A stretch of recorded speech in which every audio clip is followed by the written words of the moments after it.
देखिए, एक ज़माना था जब हम लोगों को लगता था कि दिल्ली को पूरे राज्य का दर्जा मिलना चाहिए। लेकिन जब अपना अनुभव हुआ दिल्ली का और कुछ समय से दिल्ली किस तरीके से चल रही है उसको देखा है, तो जो अभी जिस तरीके से शक्तियों का, पावर्स का डिवीज़न है भारत सरकार में और दिल्ली सरकार में, इसमें बहुत ज़्यादा परिवर्तन की ज़रूरत नहीं है। इसके साथ भी बहुत अच्छे काम हुए हैं दिल्ली में, बेहतरीन काम हुए हैं। सिर्फ जो सत्ता के दुरुपयोग वाली जो बातें होती हैं, ट्रांसफ़र करना, पोस्टिंग करना, एंटी करप्शन बांच से अपने आप को बचाना, ये सब अधिकार जो केजरीवाल चाह रहे हैं, ये कहीं भी नैतिक मुझे नहीं दिखता है। मेरे हिसाब से जो आज की परिस्थिति है वो ओवरऑल अगर आप माने तो दिल्ली के हित की है। हाँ, कुछ चीज़ें जैसे जैसे हम लोग पहले भी कहते थे कि ट्रैफिक पुलिस जैसे है, भाई अगर ट्रांसपोर्ट दिल्ली के पास है तो ट्रैफिक पुलिस अगर आ जाए तो कोई बुरी बात नहीं होगी। ऐसे करके कुछ चीज़ों का आप विभाजन कर सकते हैं।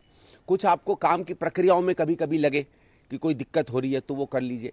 दूसरा एक और चीज़ है जो हम लोगों को हमेशा लगता है कि एक जो संस्था है दिल्ली में, जो है तो बहुत, जिसके पास पैसा बहुत है, जिसके पास ज़मीन बहुत है, पर जिसने पिछले 25-30 सालों में उस तरीके का काम नहीं किया जो दिल्ली को काम करना चाहिए, वो डीडीए है।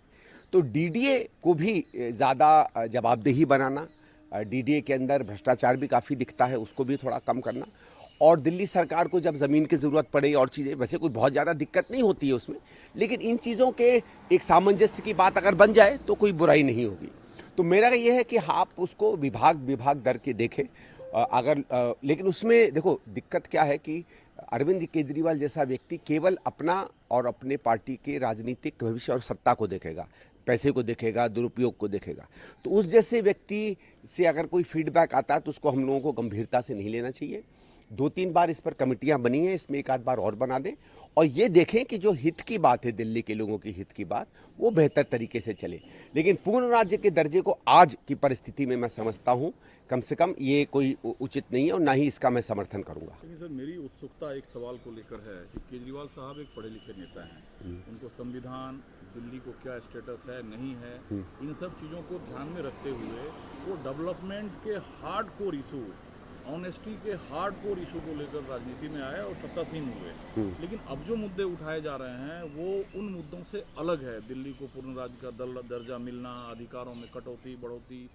देखिए, पहली चीज़ तो पढ़े लिखे का मतलब ये नहीं है कि आपको जानते हो। पढ़े लिखे एक डिग्री होती है, ये तो ये कुछ ज़रूरत से ज़्यादा होता है कि बड़ा पढ़ा लिखा है।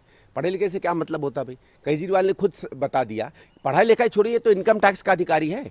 इसने तो संविधान की कस्में खाई हैं, तो संविधान में जानता है, और तो पूरी ज़िंदगी दिल्ली में रहा, इसने कहीं काम तो किया नहीं है। दिल्ली रहकर भी जो आदमी दिल्ली की व्यवस्था नहीं समझता है, उसके बावजूद झूठे वादे करता है और फिर सत्ता में आ जाता है, तो उसका कोई पढ़ाई लिखाई से लेना देना नहीं है। ये कोरी राजनीति करता है। और इसके मुद्दे तो छूटने ही थे ना भाई। जब विकास आप नहीं करोगे, सारा पैसा मुफ्तखोरी में डाल दोगे। आज 70,000 करोड़ का लॉस जल बोर्ड में हो रहा है, 45-50 हज़ार करोड़ का लॉस हो गया है आज डीटीसी में। और वो तो ये इलेक्ट्रिक बसेज जो हैं, जो भारत सरकार इनको मुहैया करवा रहा है, ये ना मिले तो और बुरी हालत हो जाए दिल्ली के ट्रांसपोर्ट की। आज आपकी मेट्रो जो हमारे समय में चालू हुई थी, वो तक अभी तक पूरी नहीं हो पाई है। नई मेट्रोज के निर्माण की तो बात छोड़ दो, तो वो सब अलग बात है। ये इसलिए इन मुद्दों पे आ रहा है कि कभी भी एक नेता जब सत्ता पे काबिज हो जाता है और उसका झूठ पकड़ा जाता है और जिन चीज़ों के कारण वो आया वो सब की सब गलत और झूठी दिखती हैं, तो फिर वो नए मुद्दों पे जो है पूरा ध्यान भटकाने की कोशिश करता है। जिन चीज़ों के लिए अरविंद केजरीवाल बार बार मोदी पर उंगली उठाते हैं कि वो मुद्दों से भटकते हैं, मुद्दों पर चर्चा नहीं करते हैं, वो सारे की सारी उस पर अप्लाई करती है। उसने अपनी असेंबली में कहा कि नरेंद्र मोदी ने मणिपुर पे चर्चा नहीं की। ये बात तो कांग्रेस ने उठाई थी, हमारे लोग गए थे मणिपुर, राहुल जी वहां गए थे। लेकिन आपने क्या कभी भी दिल्ली के विकास के मुद्दे पे चर्चा की है दिल्ली असेंबली में? जो बात बीजेपी भी कहती है, हम लोग भी उस बात को बार बार कहते हैं। दुर्भाग्य से हमारा कोई विधायक नहीं है, ठीक है, दिल्ली के लोग नहीं चाहते कि हम संसद में जाकर उनकी बात, विधानसभा में जाके उनकी बात रखें। लेकिन जो गए हैं वो भी जब रखना चाहते हो तो ये मौका थोड़ी देता है। और इसीलिए, क्योंकि अगर चर्चा नहीं होगी तो फिर आपकी बात छुप सकती है, आपकी कमियां छुप सकती हैं। और इसीलिए अब ये नया है, मुझे पावर दे दो, मुझे शक्ति दे दो, मुझे ये दे दो, मुझे वो दे दो, मुझे काम नहीं करने दे रहे।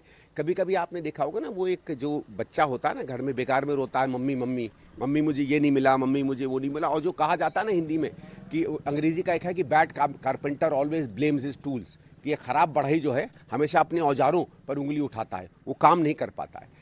तो जब आप काम ही नहीं कर पाए हो, जब ऊपर से नीचे आप धीरे धीरे फेल होते जा रहे हो, तो किस चीज़ पे मुद्दे भटकाओगे? तो इस बच्चे को पाल पोस के बड़ा कौन कर रहा है? पहला समर्थन आपने दिया, फिर अलायंस में आप गए। नहीं देखिए, उस समय अलग था। उस समय ये नहीं शायद लोगों को पता था कि एक मक्कारी का एक उदाहरण बन के ही व्यक्ति निकलेगा और इतना झूठा निकलेगा। हमारी पार्टी में लोगों को समझ में आता था ठीक है कांग्रेस के विरोध में है, लेकिन कुछ ये बातें ऐसी कर रहा जो अपने में ठीक होंगी, इसलिए उस समय समर्थन दिया। तो वो तो बाद में इसकी परतें खुली, तब पता चला कि इसका सही रूप क्या है। वो कह रहे हैं हम चुनाव ही लड़ेंगे स्टेटहुड के। लड़ ले। आप कह रहे हैं इसकी जरूरत मेरे हिसाब से इसकी जरूरत नहीं है।